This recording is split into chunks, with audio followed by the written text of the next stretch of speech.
Hi, my name is Deanna.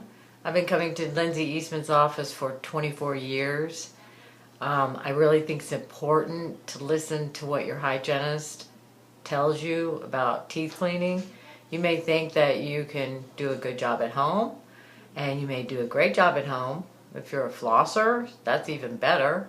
But if your hygienist thinks that you need to step up your appointments, do a few more in between to get things under control, or she sees some areas that might not be doing as well as other areas, she can point those out to you before they become a problem.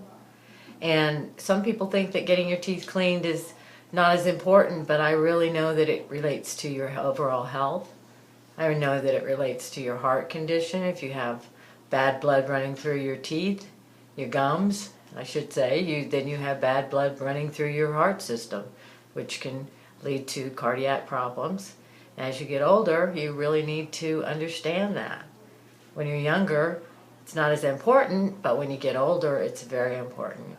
So when Chris told me that I needed to get my teeth cleaned a little more often, she was seeing some problems, I said, no problem, I'll come in whenever you say.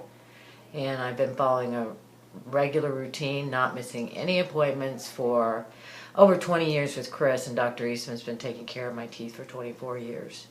And I just love this office and the quality that I get here. Everybody's friendly, you're always going to be taken care of, you're never going to be neglected, you're never going to be treated like they don't think you're special, because they do think you're special. And I think that's the way dentistry should be. And Dr. Eastman's office is a great office. Thank you.